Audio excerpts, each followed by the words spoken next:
welcome and good afternoon, everyone. We have a wonderful group of panelists here today. We have Ram Catalan, Amber Clark, Stephanie Abrams, and Corin Young. Starting with Ram and going all the way down the panel, if you could please introduce yourselves and tell us a little bit about your organization and your role within the company. I'm the co-founder and CEO of NorthStar Moving. NorthStar Moving is a company, a moving and storage company. We're located a couple of miles from here in Chartreuse. Have about 150 team members and move about 7,000 clients every year. And social media changed our lives in a big way, so I'd love to share it with you. Can you guys hear it, just to make sure? Okay, great. Hello, my name is Amber Clark, and I'm a former employee of Slide, who is a social media sharing company. They started out sharing photos online and ultimately developed SuperPoke and SuperPoke Pets, which you may or may not have encountered on Facebook. They were purchased by Google a few years ago, and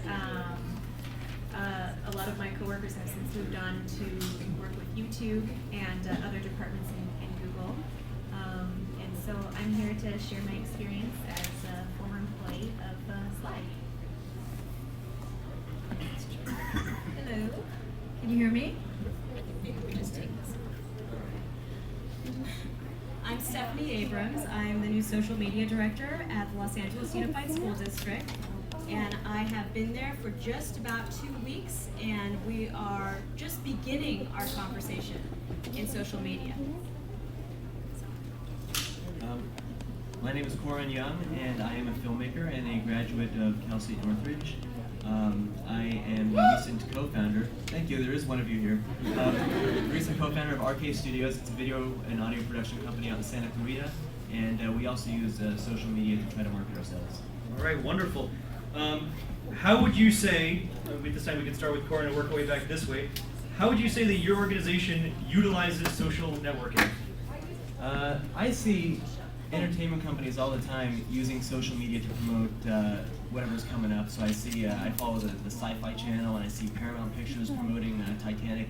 For them, that's just a small part of what they do. They've got TV commercials, radio commercials, websites, and billboards. And I think social media is kind of small potatoes for them. For me, that's all I've got. So my way of getting the word out about different productions is using Facebook and Twitter. Facebook is kind of how we handle communicating with our core team, with our cast, with our crew, with our fans, and getting all the latest news to them.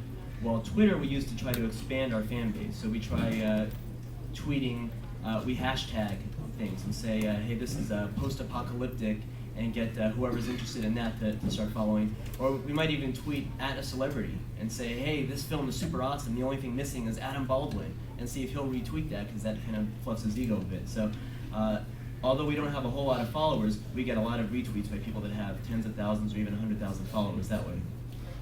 At LAUSD, what we're beginning to do is communicate what's happening within the district, at various departments in the district, what's happening at various schools.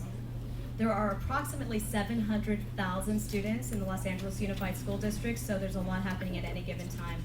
And we haven't really had a way of getting our message out. So this is a great step forward for LAUSD to use this technology and to become part of the conversation, because up until this point we've been responding to what's been covered in the news, but we haven't really had a way of getting our message out in a fluid, consistent manner. So this is really going to help us. And it's also a way for us to respond to what might be reported in the news. It's not always accurate, and anyone who follows us on Facebook or Twitter will have real-time accurate information no matter what's happening. So it's our way of encouraging communication, of getting rid of that us versus them mentality. We are all part of Los Angeles Unified School District, every student, every parent, every teacher. It's not UTLA versus LAUSD or teachers versus parents. We're all part of the same community. So we're trying to foster that feeling of community. And through social media and interaction, we want people to feel that they're part of what's happening in that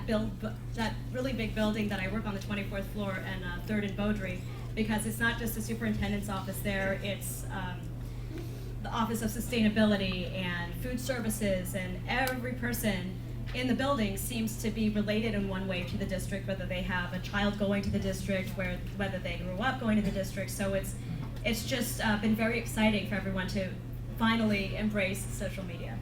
And Stephanie, do you have any specific examples you could talk about that you've posted recently to put LAUSD in a positive light?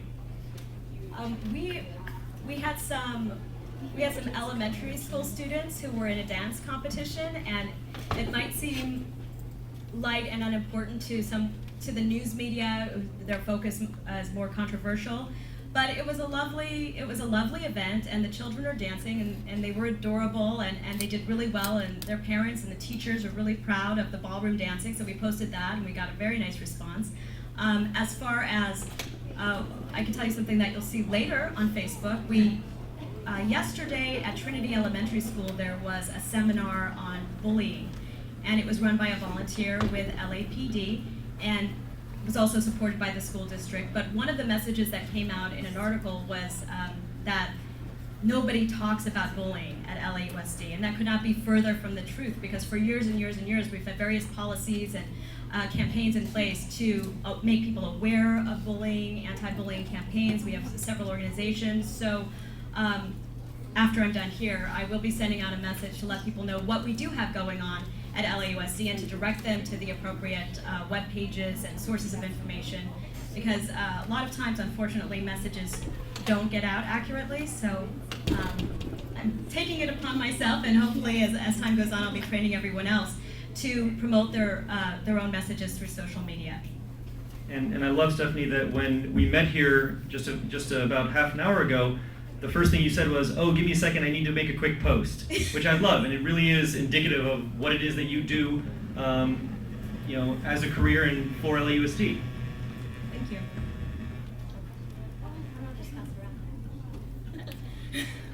Stephanie, you had mentioned that for LAUSD, one of your primary goals is to foster a sense of community. Yes. And that's definitely something that I was involved with in my experience with Slide, was fostering a sense of community that originated around entertainment. We created an application, Super Poke Pets, and that was the initial draw for people to visit our site and to utilize the application. And then from then on, realizing that they were members of a community that shared a variety of interests. And so then we had something that became about, it was a whole lot more than simply entertainment. It was a place where people found very formative friendships that they've carried on out into the real world as well. So social media can be a great way to literally bring people together. It's not solely a virtual thing anymore. At NorthStar Moving, there are a couple of different ways that we go about the social media. The first one is we listen and we provide value. So on Twitter, for example, there are many moving companies that will go on there and say, me. Me, I'm the best mover, I'm the best around, the cheapest, whatever. What we do instead is listen to people out there that are talking about moving, and when we find someone that's in need of any kind of assistance or help or direction, we just provide the value to them. Even if we can't even provide the value, the actual service, and make money from the transaction because they're in Boston somewhere and they want to move across the block, and we can help them. So that's one thing. The second thing that kind of really made a huge impact about at NorthStar Moving is not what we do, but what our clients do. There's Twitter and Facebook and those kind of social media platforms. And there's a new social media that's kind of evolving, which is sites like Yelp, Yelp.com. Anyone here is familiar with Yelp? Anyone here uses Yelp to find restaurants and what have you? All right, cool. So this is basically something that started about 4 years ago, coming up on 5 years ago in 2007 in San Francisco.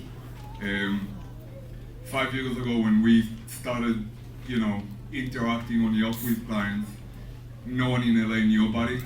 Only a few, handful of people of of people in San Francisco knew about it. It became from being huge in San Francisco to being huge in Los Angeles to being huge in New York now. You know, a company that I used to work for back in New York bought me a plane ticket to go and speak with them about Yelp a while ago, because all of a sudden they realized, wow, all of their clients are, you know, on Yelp, they're, you know, relating to them and communicating with them and posting reviews about them. So this is a huge thing. I want to tell you, if I was in college now, the only thing that I would be going to school for and studying is social media and marketing, because everyone is looking for it. Small companies, medium-sized companies, huge companies, you know, the biggest 500 Fortune 500 companies, everyone is into it, everyone is excited about it, and, you know, I'm assuming that you guys here are learning in the field, so I kind of envy you. You're at the right place at the right time.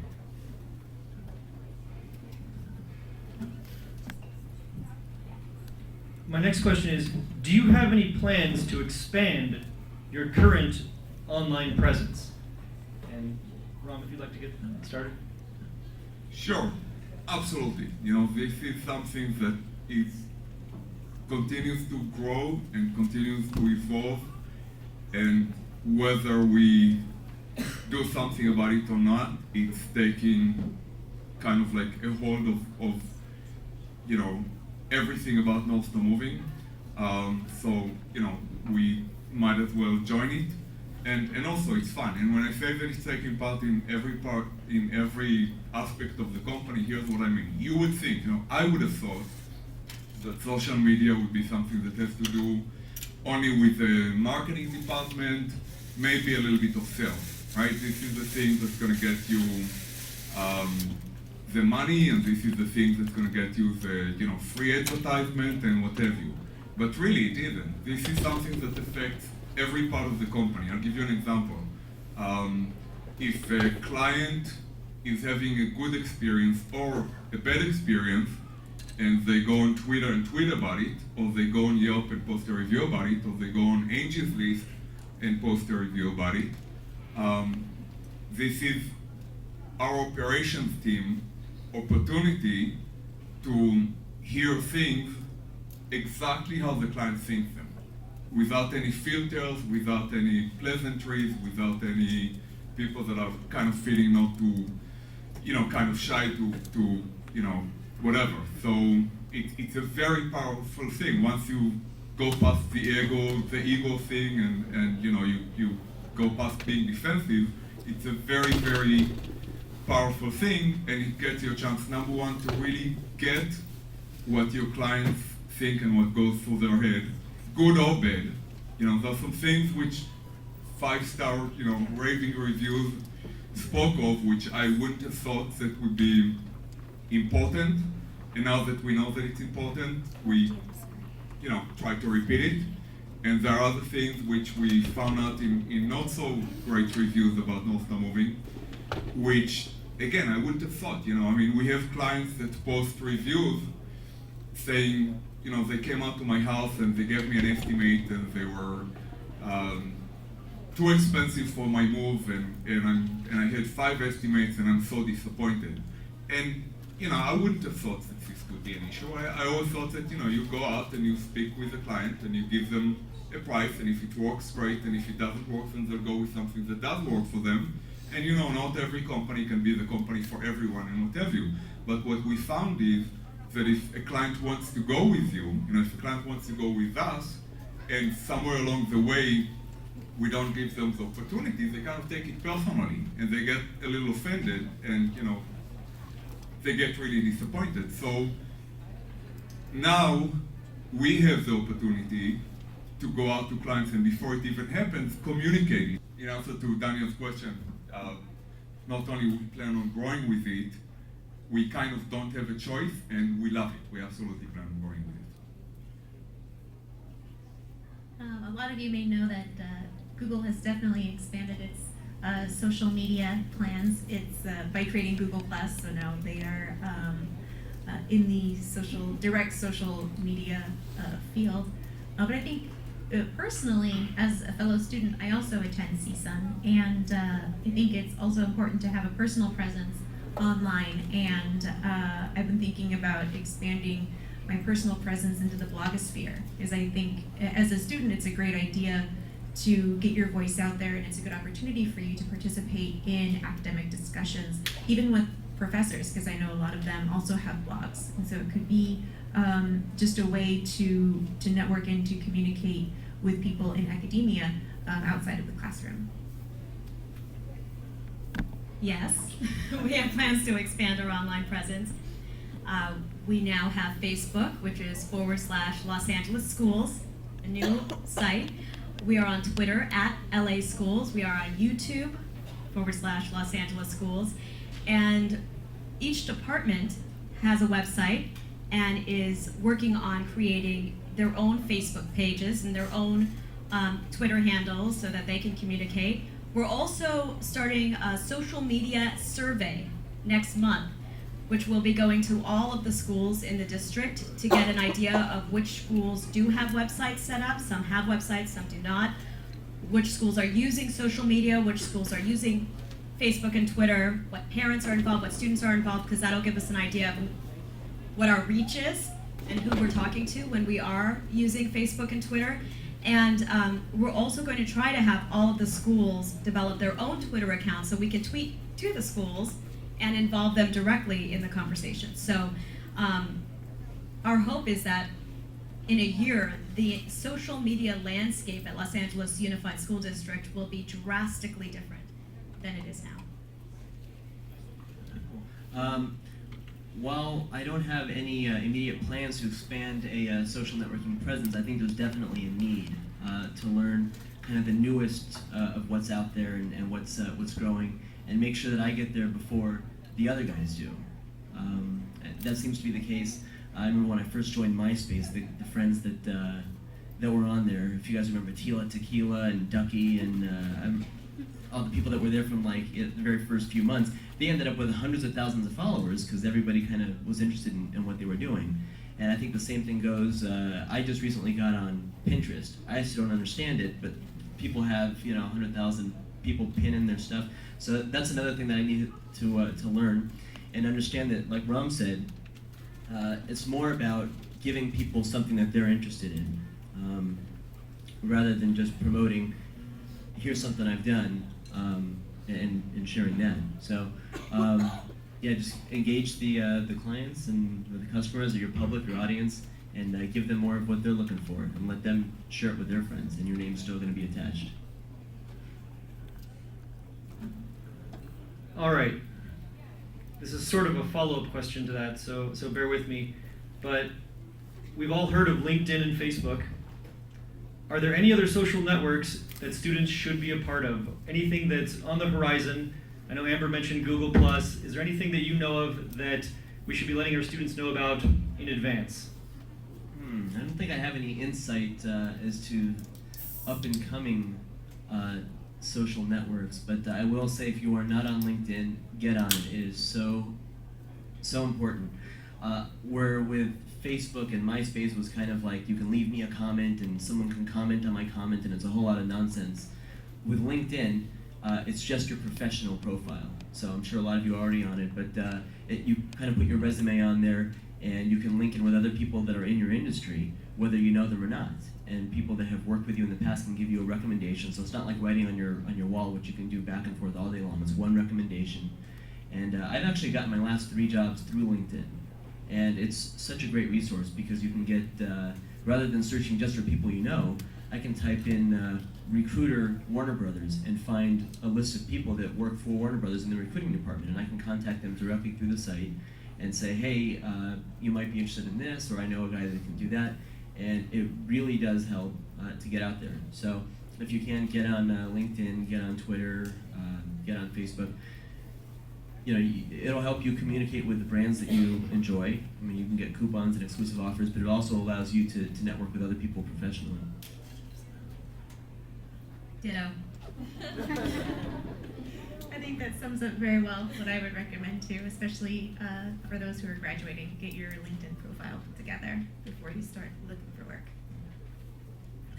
All right, and being the Yelp advocate for review sites in general, if I was about to graduate from CSUN, what I would do is I would go and create a Yelp account to myself and have fun with it and post reviews and, you know, send friend invites and kind of get to really understand the platform. And by the way, it can be Yelp, or it can be trustlink.org, or it can be, you know, City Search, or a bunch of other sites, Angels List, a bunch of other sites who are out there. And everyone has their, each one of those platforms has their own, like, you know, super members section. So Yelp, for example, has the Yelp Elite members.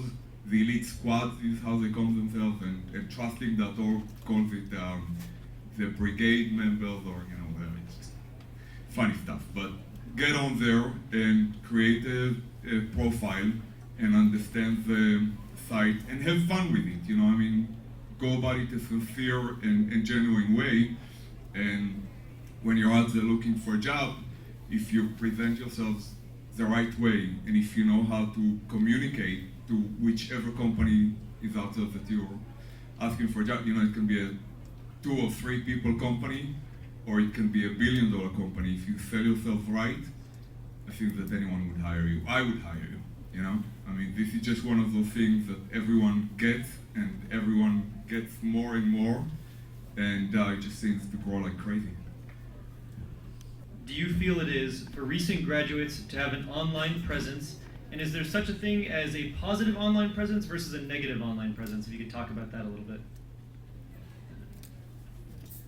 I think it's, you know, very important to have an online presence. I don't really know about the negative online presence, even though, you know, I never really go on Facebook to, you know, look when people are coming to look for a job in NorthStar Moving, but, you know, just be reasonable about it, and kind of like the obvious thing, you know, but you don't want for an employer to see it, don't put out there. And I would definitely say the same thing as well. Having an online presence, just be very aware of how you're representing yourself, because it is so highly visible.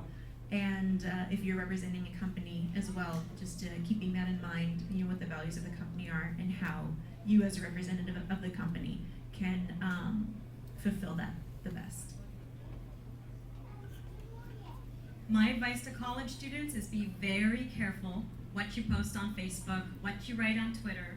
It does not go away unless you go to Reputation Defender. I think you can use that application to erase some of the stuff that might be posted about you. I worked at CBS before I came here, and one of the stories I was constantly working on is how students put out this information and pictures of themselves, maybe drinking with their buddies, that they want to get rid of because they weren't able to get hired for a job because the employer might think that, oh, they're just a partier, and the student might be pretty serious about getting the job, but that will follow you. So be very careful what you post, what you put out, and if you are starting to look for a job and you have a Facebook page, I would recommend you create another Facebook page that's more professional. So you have one that you can friend your friends with and your family, and you don't have to allow everybody to see. And then you have another one that if you have somebody who's interested in hiring you, you can accept their friendship. So you're not kind of saying, no, you can't see this. You're welcoming people into your lives in a way that you feel comfortable with. And of course, LinkedIn, definitely a good thing. So yeah, as far as having 2 Facebook profiles, that is one idea. What I would recommend, however, is with Facebook and with Google+, you have the option now to set your privacy settings, so you can put people in different circles and say, these are coworkers, these are family, these are friends, and every time you make a post, you can choose who gets to see it. So there are some things like my coworkers don't get to see anything. I don't care how cool they are, they might not always be that way. So I keep them in the special coworkers section, so I can choose what they get to see, what they don't. But yeah, whatever you do on online does stay there for a long time, and I've tried for a long time to kind of decide how my image is going to be portrayed online by not posting pictures of this or that. But then when you're with your friends, they're always going to tag you. So you can either remove your tags or set your privacy settings on that also. But I would definitely recommend getting on all of the networks because it's a known fact that when you're applying for a job, they are going to go online, they're going to Google you, they're going to look you up on Facebook and Twitter and see what it is that you have to say. And whether you're on there or not, either people are talking about you or your friends are tagging you, they're going to find you. So at least this gives you the opportunity to get up there and control the image that people see. I have one more thing to add. And if you do have information out there right now that you're not happy with, I would recommend that you start posting and putting new information out, because the more new information you have out, the less people will see of the old information. It's just kind of a timeline, so people see what's the most recent thing is. And I also think that not having much of an online presence says something as well, especially as we're becoming a more technically engaging society. A prospective employer might think that maybe you're not very current on software or you're not very current on just technology in general, and that might count against you as well. Just making sure that you're demonstrating that you have a knowledge of all the current applications, social media, technology in general.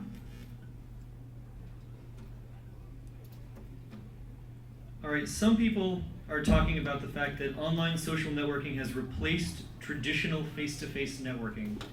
I'd love to just have you guys quickly respond to that. Do you feel like it has replaced face-to-face networking? And if not, why not? I'm not really sure that it replaced face-to-face networking. I think that's something that will always be there.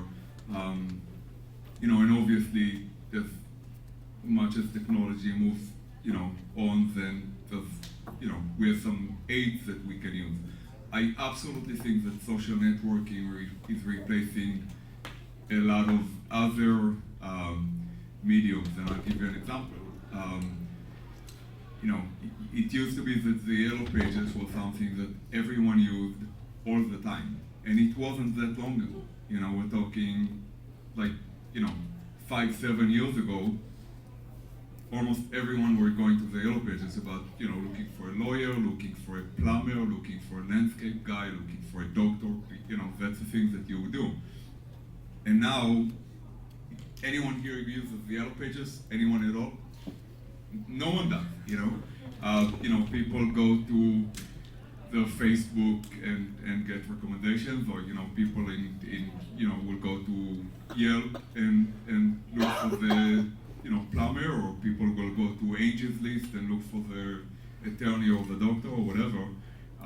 So social media, I'm not so sure about replacing face-to-face interaction, but absolutely replacing everything else out there when it comes to what used to be advertising and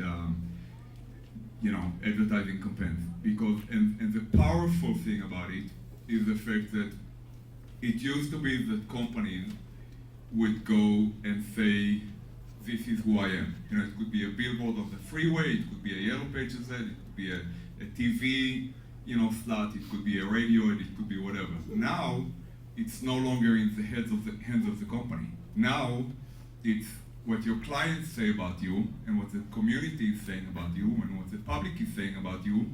That's who you are.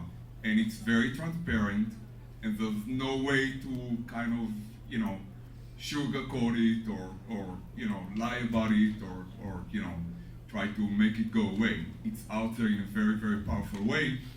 So, of course, people would go to Yelp instead of going to the Yellow Pages. Yelp is a real thing. That's the thing that kind of tells you about the company from everyone that uses it and everyone that has an interaction with it, instead of what they say about themselves.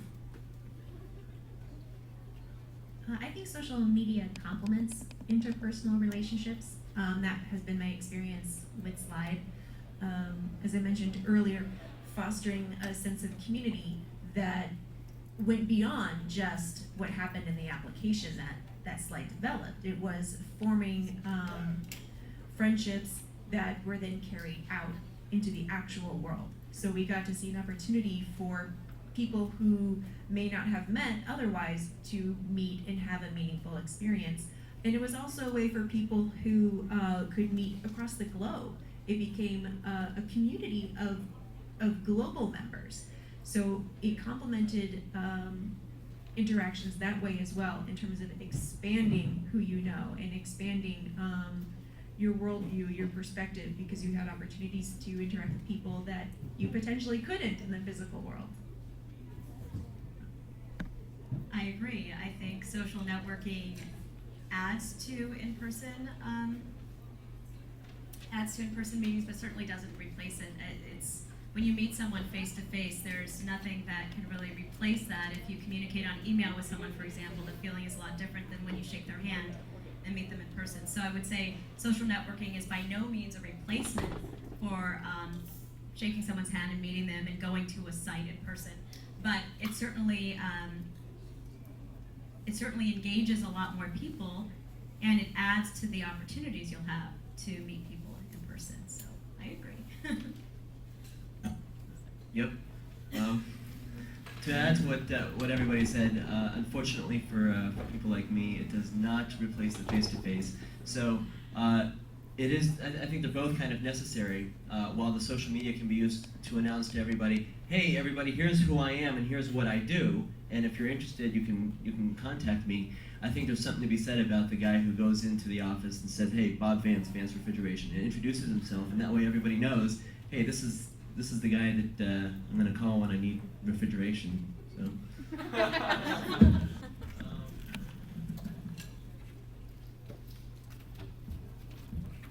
What skills do you believe it takes to be successful as a social networking manager?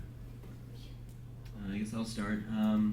I think it's critical to be outgoing and not, as Ram mentioned, not just talk about yourself and your company and what you do, but give people other things that they might be interested in. Going back to the example I mentioned earlier of like the Sci-Fi Network, when they tweet, they don't just say, "Hey, watch this show coming on at 2 o'clock."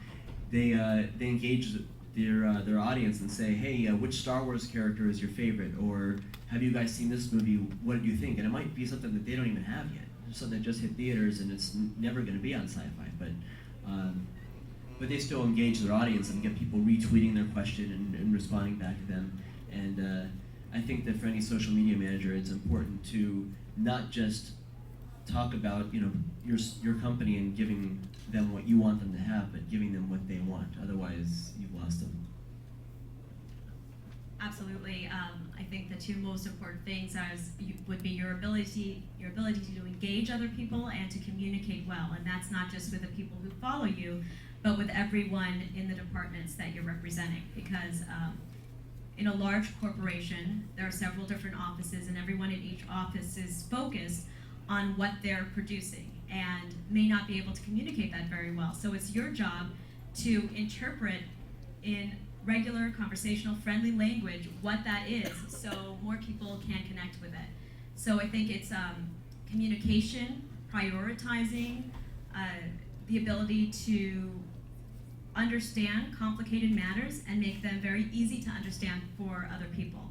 So you're an interpreter of sorts, and in a way you're kind of the reporter for the company you work for, and explaining what's happening and engaging the people who are listening. In my experience, since we did have so many users from a variety of countries and places, it became really important to be culturally sensitive. That making sure that you were communicating with people in a way that respected them, that respected their beliefs, their values, and where they were from, and to do so in a very articulate way as well. So I would strongly emphasize, since social media is something that transcends boundaries, because it's something that we can access across the globe, to be very culturally sensitive. I agree with what everyone says. I think it's all very, very true. I would add listening, listening to the community, listening to people out there, and by doing so, you get the chance to really get it and to provide value based on what people are really, need and looking for. All right, does anyone have any specific questions? Oh, someone out there's got a question. Come on, all right. Hello. I was wondering what your thoughts would be on, recently it's been reported in the news that some employers are asking their potential employees for their Facebook username and password, and I just wanted to get your thoughts on that issue.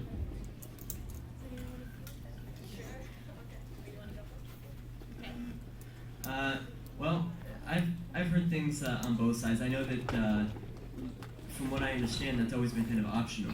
Where they'll kind of in the interview kind of turn around, log into Facebook, and say, all right, type in your login and password. I'm going to poke around for a bit. But I think it's optional. However, I think we both know that your refusal to do so could mean you don't land the job. I don't know how legal it is. There's nothing in the Constitution that says an employer can't ask for your Facebook information. So, unfortunately, but there are things that you could say. I've actually surveyed my friends and coworkers about it too, and a lot of them say, "Oh my goodness, if that happened, I'd be out of there so fast." I'd say something like, "I suddenly realized that I don't want this job," but I know that the economy's tough, and sometimes you don't have that kind of freedom to say that. But if that's how it starts, it might not be a place that you want to be. A couple things that you could mention to them. First of all, it is against the law for them to ask you about your age, your race, your sexual orientation, your nationality. There's lots of things that they can't ask you. And by poking around your Facebook, they're going to have access to all of this information that they cannot use to discriminate against you. So it's probably safer for them that they don't do it. And also, this is relatively new. I know that the ACLU has recently announced that they're going to be pursuing businesses that do that. And Facebook announced a couple days ago, too, that they're going to jump on and try to sue employers that are doing that. So everybody is kind of fighting for everybody's rights. But yeah, that's kind of where I stand on it. To be blunt, I think it's horrendous and an absolute abuse of power in a situation where people need jobs. It's as bad as asking someone for their password to their email account. It is private. You should protect it. It is your information, and don't allow yourself to be bullied into a situation you're uncomfortable with.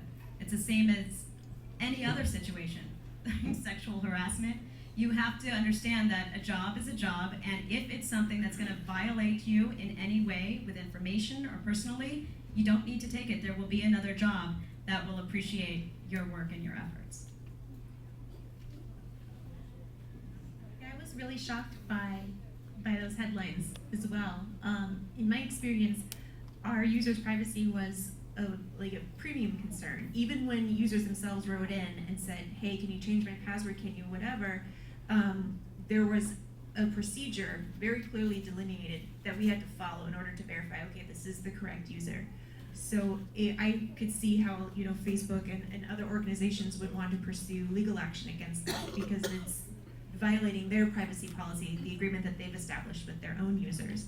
And I would hope that this is something that has some legal ramifications as well. Yeah, they said. All right, any other questions? Right over here. I think this. Hi, this is for Stephanie. Your position as the social media director with LAUSD, is that a new position created by LAUSD in light of recent bad press that they have been getting in recent months? It is a new position. It is not in reaction to the recent bad press. This creation was thought about over a year ago, and it was advertised before November. I think I applied for the job in November, and it was a very long process of background checks before I was actually hired.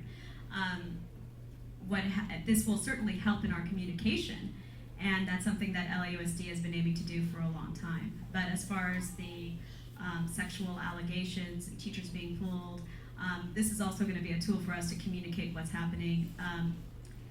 in larger media situations. There are things that are more direct that we can't talk about. People have questioned, why is LAUSD not telling the whole world about a cutting situation that happened in one school, and that got into the media and people were reporting on it? Well, we're talking about juveniles, we're talking about underage children, and these are mental health issues, and there are HIPAA rules, and we do protect our students. And if something is happening with 4 students in one class, we don't necessarily believe that that's something that the entire Los Angeles Unified School District needs to know about when there are several things happening in several other classes that are very positive. In that situation, a letter was sent home to the parents and with the students in that class, and I don't think they felt there was a need to alert the entire community, because worst case scenario, it could encourage copycats, and that's not a healthy situation, obviously. So LAUSD is limited in certain ways in what we can and cannot communicate, but this position will certainly allow us to at least get out accurate information, and when reports are going around that there's a suicide pact or something like that, which was absolutely inaccurate, we can try and clarify that through the use of social media. Any other questions? Yeah. Are any of you guys familiar with websites like Hootsuite that are kind of like digital social media aggregators where you can time your post? Do you want to talk about that a little bit? Yeah, thanks for reminding me. I actually forgot to mention it, but I love Hootsuite, and I do use it. And there's other services like that. But Hootsuite, for those of you that don't know, allows you to log into one place, and then you can update as many, I think I've got 5 on the free Hootsuite, and then if you have a premium package that it costs like only $6 a month, you can have unlimited. So you can have update your WordPress and your Blogger and your MySpace and Facebook and LinkedIn and I don't remember which other ones, but I use Hootsuite to update my personal Facebook and my personal Twitter at the same time, and then I've got my my business Twitter, my business Facebook, and my LinkedIn, and I can control that.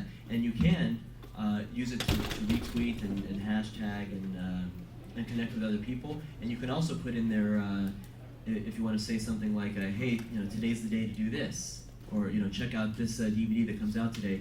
You can program that to come out on April 3rd at a certain time, and it's a really great resource. And there's a couple of other services like that, and you'll notice it when you look at people's Facebook or Twitter posts. It'll say via Hootsuite or via TweetDeck or whatever the other ones are. There's also an interesting website I saw. Man, I don't remember the name of it. But if you're looking at establishing an online identity, you can type in, bird fever, whatever you want, and it'll search Twitter, Facebook, YouTube, Google+, LinkedIn, all of these sites, and tell you on which of them that username is available. So you can keep searching until you find something if you want to keep it consistent and have the same name across the board. So there are lots of sites out there to help you out, and most of them are free. Anyone else? Any other questions? So I'm going to state the obvious and say, of course, we live in an age of information overload.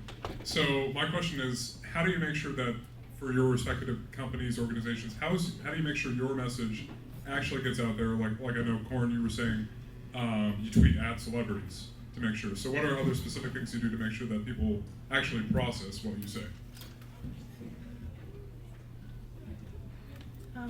When I was working with Slide, I would often work in the forum. We had a forum specifically for users to communicate with each other and to communicate with us. So we would often respond directly to their queries. So we made it a point to make sure that they had, at times, a very one-on-one direct conversation with us. I work specifically with technical questions, so any problems that they had with aspects of how the application worked, I would field. But we would also have a department specifically regulated for the community issues, and they would handle personal problems or making sure content was appropriate and things like that. So we fostered a forum in which we could communicate directly with them. And then we also had Facebook pages and things like that so that we could give the members of the community other opportunities to communicate with us. I think that one way you can reach your audience is Because kind of like the video said, how you don't search for news anymore; it searches for you. I think that rather than just posting your advertisement over and over, you can seek people that might be talking about it. Like Ron said, people that are looking for moving. If anybody tweets, moving across the country, you can tweet at them or give them advice. I saw a tweet recently where somebody tweeted at Quiznos, or I don't even think they mentioned it. They just said something about their lousy Quiznos experience, and Quiznos actually responded to that person publicly and said, we're sorry that you had a bad experience. Let us know what you ordered and the location, and we'll contact the manager and let them know. And to me, that was a bigger advertisement than them saying, come in and get a $4.99 torpedo. The fact that they care about making it a better experience. And that's not something that they looked for. Well, I guess that was something that they looked for, but that wasn't something that they had planned on initially.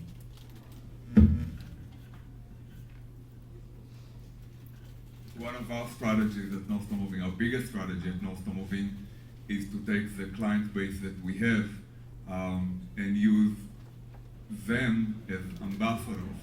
So, Jay Abraham, the biggest marketing guru in my opinion, this guy's been teaching marketing for about 30 years now, and all the, marketing gurus of these days, like Eben Pagan and what have you, learned from him. And he had a program at some point that talked about 93 ways to ask for a referral. Well, referrals are great things. They've been in the business world, for as long as business exists. And, we've always asked for referrals from our clients, and we love getting a nice letter of recommendation that we can go and show to the next client or potential prospects that we have, and so on and so forth. These days, a review online is basically a referral letter on steroids. Instead of 5 people a day that see it because you show it to them, or maybe even 100 people a day that see it on your website. Now this review is posted online, and millions of people see it every day.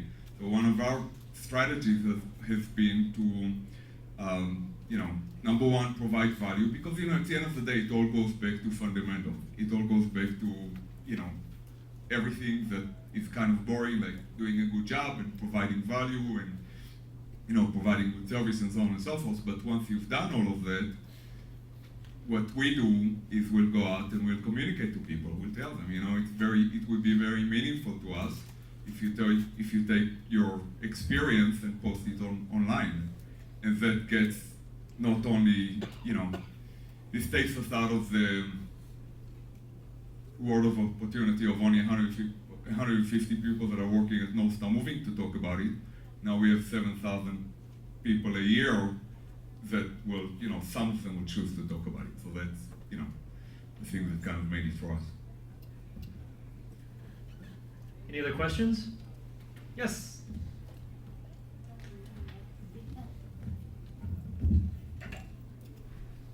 I actually have 2 questions.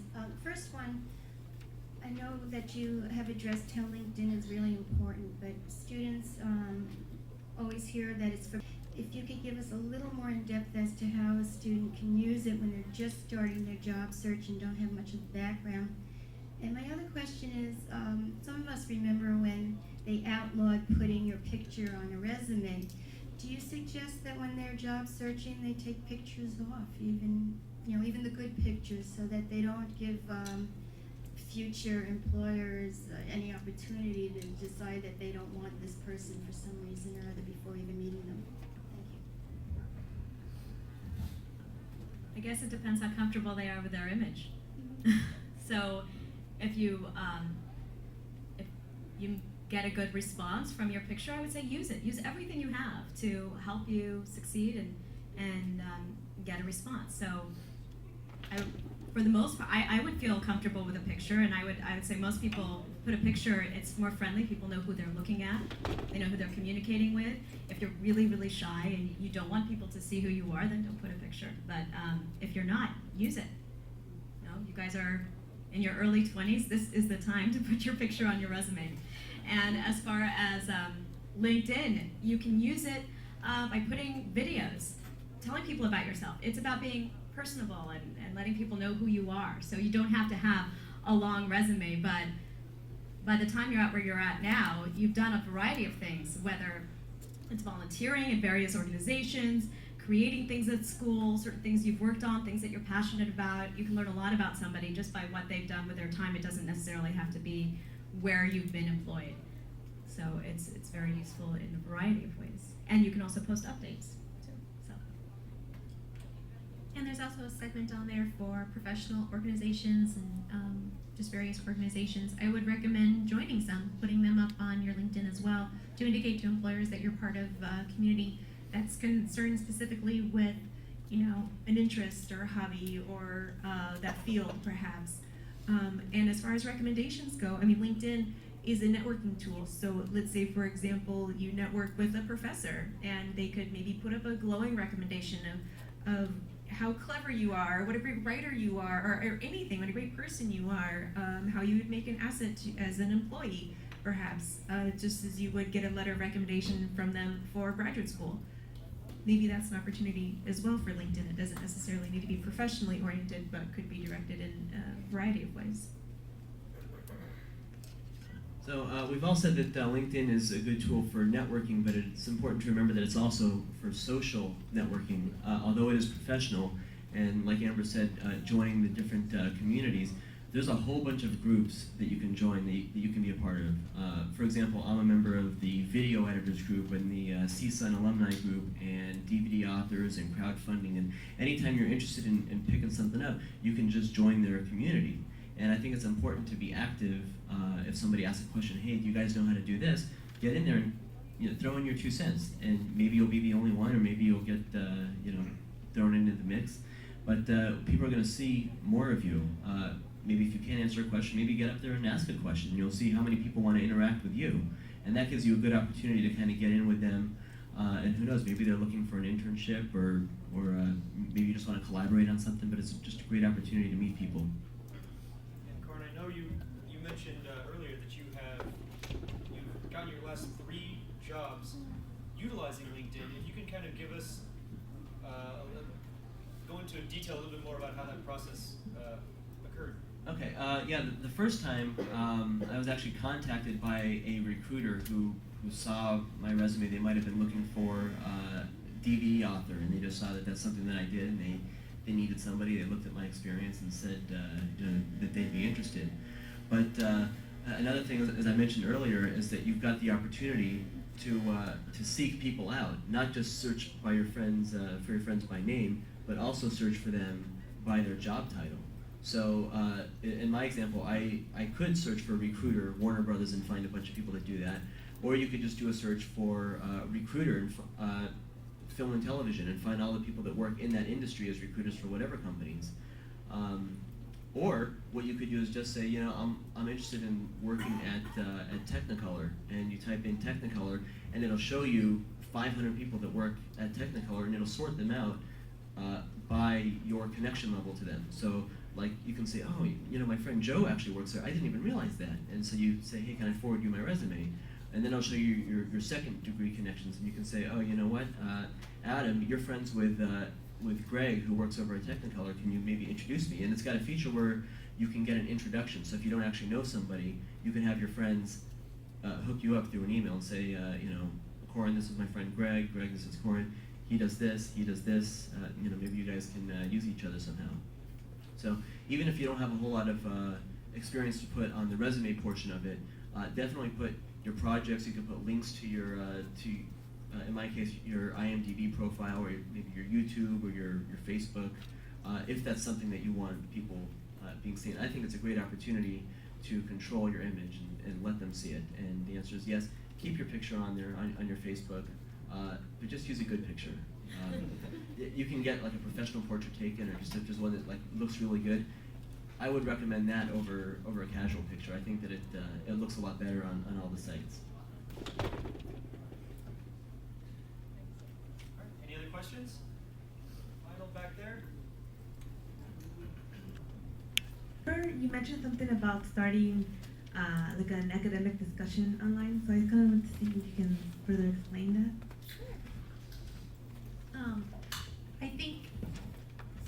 a blog is a great opportunity to participate in academic discussions. I took a class with Professor Andrews, and he told us about his blog, and I love reading it and I love following it. And he'll take stuff that's occurring right in the headlines and talk about it in his blog. And as part of a community of bloggers, I see him, I guess, engaging in a dialogue with them. Like, he'll reference, oh, in this blog so-and-so said this. And I just thought, well, that's a really great idea to perhaps engage in an academic community as a student level. You know, 'cause you could get into the journals and to the whatever, but a blog is a great opportunity to do it in real time instead of like the Atlantic Quarterly or whatever, you know. So it could be a great way for you to put yourself out there and put what you have to say out there. And it's not in a vacuum. It could be part of a larger community. All right, thank you guys so much. Do you have anything else to add? Nothing else to add. All right, thank you guys one more? I just wanted to say that I'm really happy to be here, and I thank you so much for inviting me to be part of this panel. And I encourage your input, the people who are here. If you could send me an email at socialmedia@lausd.net. I want your ideas on how you think LAUSD can better communicate, and just would love to hear from you. Thank you so much. And sorry, real quick, I want to say to Benjamin Andrews, I'd like to meet you afterwards, and thanks for tweeting with me during the panel. Who's Benjamin? Okay. Well, thank you all for joining us. There's still some more pizza. And I want to remind you about another thing. We did talk about boot camp, and you want to get online and sign up for that as soon as possible. It fills up. Also, any of you that will be graduating, there will be one more job fair before you're out the door, and we have flyers outside for you to take for that. Thank you, panel. Daniel, you were wonderful. Thank you. This was his first one with CSUN, so I think he passed the test. Thank you. And once again, thank you, panelists. Thank you, audience. You guys have been great.